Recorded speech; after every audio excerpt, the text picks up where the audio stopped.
Josh and I and others have documented how it's just incredible how the same things beyond any level of averages or regression to the norm or anything else have happened to this program or because of this program in the last 10 years, resulting in devastating situations that they keep repeating.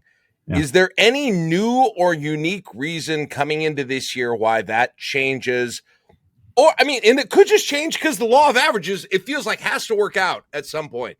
But is there anything different or anything you see this year that people can latch on to that might be it or not?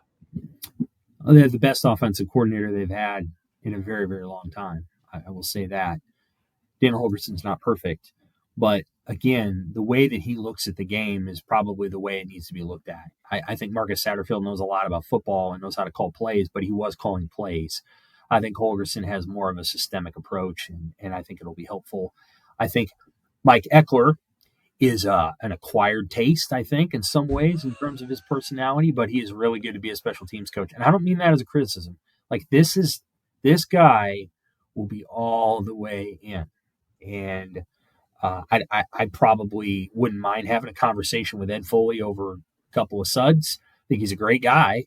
I think he's an old school coach. I think Eckler is very new school and that he's just all the way in. And I think that's what you need in a special teams coordinator. I think their staff's better. So I think that's part of it. I do think at some point the turn's going to come in the one-score games. It's almost statistically impossible to keep going in this direction. And I think that will turn. You know, they could still get blown out by somebody this year. It won't stun me. I was stunned that they got blown out by Indiana. I wasn't surprised they lost the game though. And it's always possible. You know, if in the Big Ten is so good, and there's so many good players in the league, and the staffs are so good that you can't just whatever. I'll tell you what, like Michigan coming in here, this isn't the most talented Michigan team they've ever had, but their head coach is a hell of an offensive line coach and a pretty good offensive coach, period. And they got a great defensive coordinator, not just good, but great.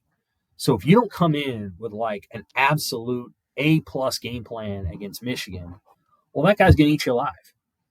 And I just felt like there were times in the first 2 years where I'm like, they're facing teams like Michigan's got Mike McDonald in 2022 or 23 or whenever it was, I think.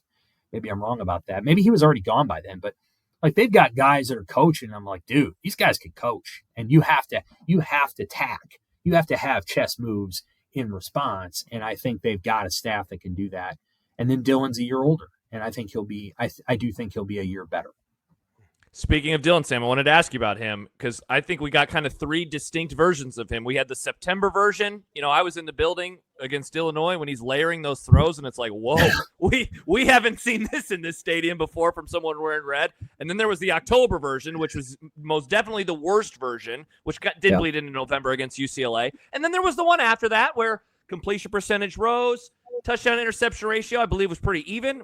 Maybe it was even once Holgorsen took over, but he was definitely better. What's the most likely version of Dylan Raiola we see on the field this year?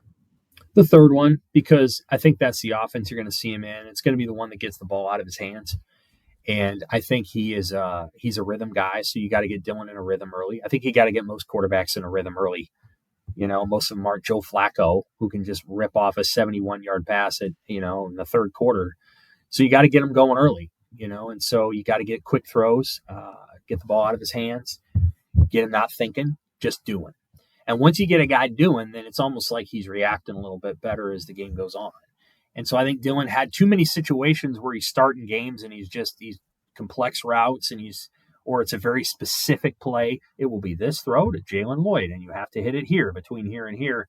I think they want to just run concepts and be able to say, okay, let's get the ball to our playmakers, get the ball out of your hands. You're a point guard. You're not just, trying to throw it 27 yards downfield. So once you start doing that, then you can start maybe getting the layered throws and doing some of the other things. And I think that's the version you're going to see.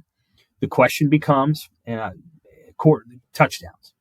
How many did you throw last year? 13? The good ones throw 25 or more. Yep. So that's where you're going to be looking. Does he throw 25 or more touchdowns? Of course you want to run the ball in the red zone and run them all in, but you're not going to do that. And so when you don't do that, can you throw the football in the end zone and make a play? And touchdown throws are a huge part of whether a quarterback's really good or not. It's just a fact. The difference between Patrick Mahomes, maybe the greatest quarterback of all time, and Alex Smith, his predecessor in Kansas City, who was very good, was their touchdown passes. I mean, Patrick probably makes more mistakes than Alex Smith did, but Mahomes throws way more touchdowns. And that's the difference. Touchdown passes matter. You got to score. And Dylan's got to throw 25. If he can do that, then he's going to have a really, really good season. The good ones throw over north of 20, and they really throw 25.